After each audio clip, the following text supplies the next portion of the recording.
Welcome back to the channel, everyone. So as you guys can see from the thumbnail, today is rod bearing day. I'm excited. I'm ready to jump into this. I want to see what the condition of my rod bearings are.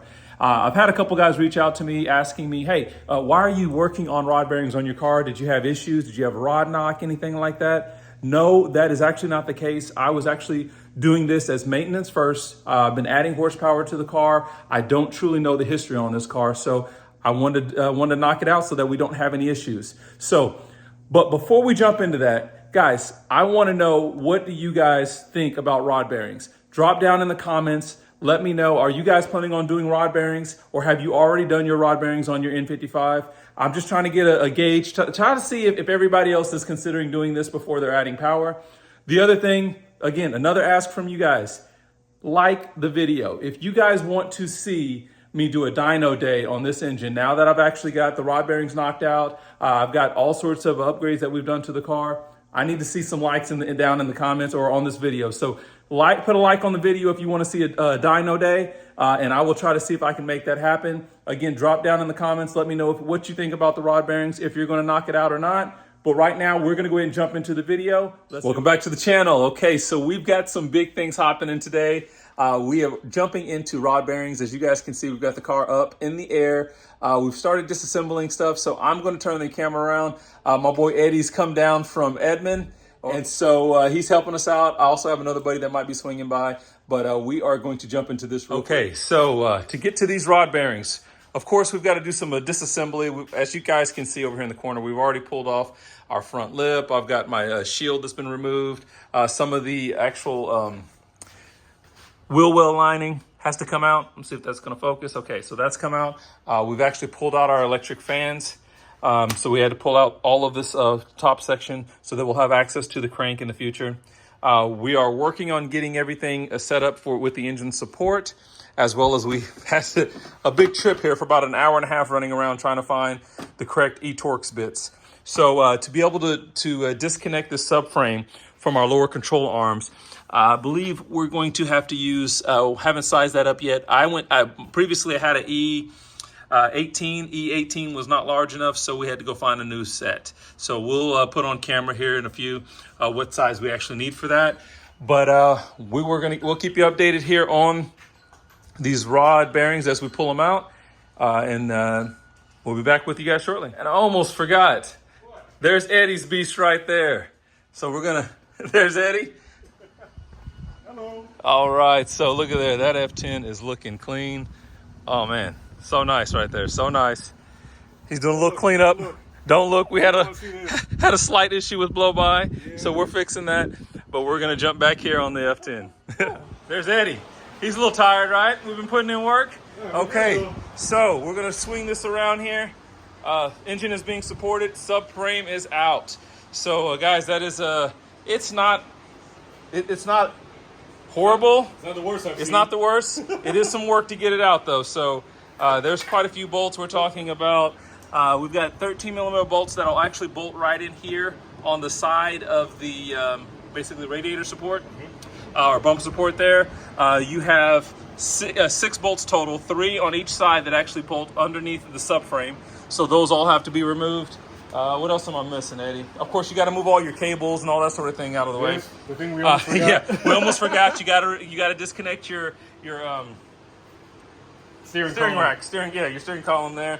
You got to we went ahead and disconnected, of course, the sway bar end links going to the coilovers. Sorry guys, we're tired. Sorry man, yeah, it's been some work here, but we've got it out. We're going to actually. Oh yeah, and the motor mounts have to be removed. So you've got 3 motor mount bolts, and we're of course showing you from the top. Those have to be removed. And now we are actually going to go ahead and drain the oil. Take a quick break. Let's take a look at how that. Yeah. So again, guys, one of the reasons why we're doing rod bearings on this car is because I already had an oil leak. I have 162,000 miles on this engine. So it's about time this maintenance occurs. So we're gonna be able to clean up that oil pan, make sure we're no longer leaking, and it's gonna be good. So we'll get you guys some pictures of the rod bearings here shortly. We are still at it. Eddie actually just took off. It's about 9 o'clock. We've been working on this for hours. Finally got the first bearing out. and I am going to see if I can slide under here and give you guys a quick sample. So we're working on it right now. We've got, again, first bearing out over there. It's actually looking really, really good for cylinder 6. So what I'm going to do is I'm going to try to start working on getting the rest of these out. Rotate the engine over, see if I can't get these out. And then when I do, I'll get these up, line them up for you guys so you can see what rod bearings look like on my car with it's about 162, almost 163,000 miles on it. So I'll be back with you guys here shortly. About to get started cleaning this subframe up and try to clean it up the best I can. Not gonna go overboard, but try to clean it up what I can, you know. So we'll see. Okay, so that is after power washing it. Again, this is just basic. All I did was use the power washer.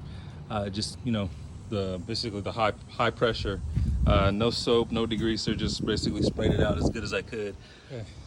So there's the bottom scrubbed down real quick. There's the oil pan.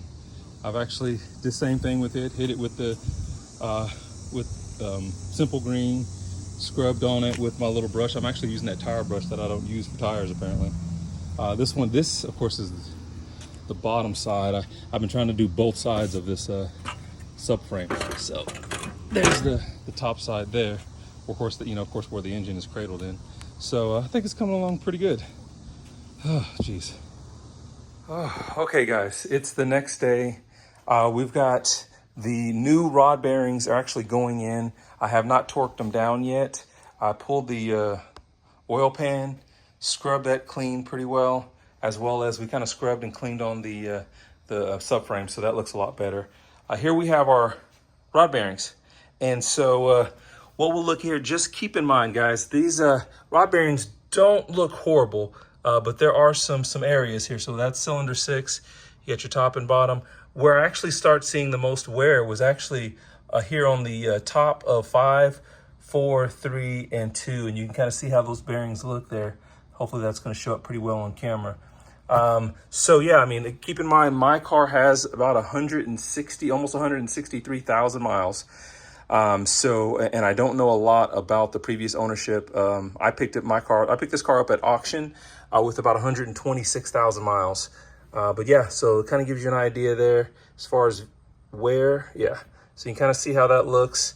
When I get up here with my nail, it does a little, when you feel it here, it doesn't feel bad, but with your nail, you can get a little bit of a catch. But the crank itself, the journals, I looked over the crank very, very well. It seems to be smooth as butter. I don't think there's any issues there at all. So yeah, that's what we're looking at right now. So we're gonna get down to torquing the new bearings in, and then I'll start looking at what I need to do for reassembly. So we've got our new rod bearings back installed. I'm waiting on a bolt set to come in. I didn't realize I missed the order on it, but did not have the aluminum bolts that we need for the oil pump, so I'm waiting for that to come in.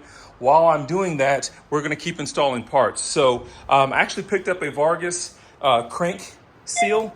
So as you guys know, the N54, N55, sometimes we have issues with belt slipping, and then the belt being chewed up and coming into that crank. So I actually purchased this to go around for the crank seal guard for the N54, N55 engine. So we're gonna go ahead and slap that in. We've got all of this already removed. So as you guys can see, we can just look down there, we can see our crank, or our pulley. This takes an E20, so I have that socket here. I'm gonna knock those bolts out and get this swapped in. Okay. So it took a little work, but we finally have that crank pulley off. There we can see it now. I've done a little bit of cleanup. I'd like to do a little bit more, just spraying it with some brake clean and that sort of thing. But I have my Vargas. Looks like a really nice metal. So we're gonna actually go ahead and get this crank seal guard added on.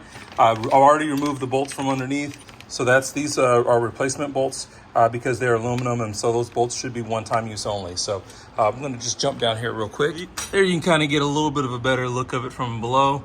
It's not gonna be that difficult of an install. Like I said, just gonna put that back on. The hardest part was actually just breaking these bolts loose without rotating the entire engine. So I'm gonna go and slap this back into place, and we'll keep moving with the other installs. Okay, and just like that, our new crankcase guard has been installed. So you guys get you a good look up close and personal. Looks really, really nice, really, really clean. So I really, really like that. So We have the car mostly back together. I still have to actually tighten up some of the suspension components when I get the wheels back on and kind of get some tension on the suspension, kind of get that lifted up into the regular position. Still have to go ahead and put the rest of our covers on when it comes down to like our wheel covers. What we're gonna jump into right now is we're gonna do our first start. Actually, before we do that, we're actually gonna just turn the engine over. So again, I've got oil back into the engine. We're gonna turn it over, make sure we have everything lubricated very well, because we've had all of the oil drained out of the system. It's been sitting this way for, I mean, week and a half, almost 2 weeks. So yeah, we're gonna make sure we turn it over multiple times, make sure the system is completely lubed before we actually start the car. So I'm gonna get you guys on a tripod real quick and see what we got.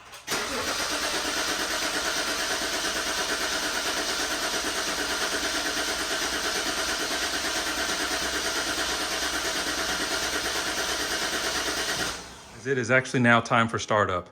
So I forgot to mention earlier, I actually had the ignition coils disconnected while I did the priming of the engine. Now we're ready to go ahead and start it up. So we'll do that now.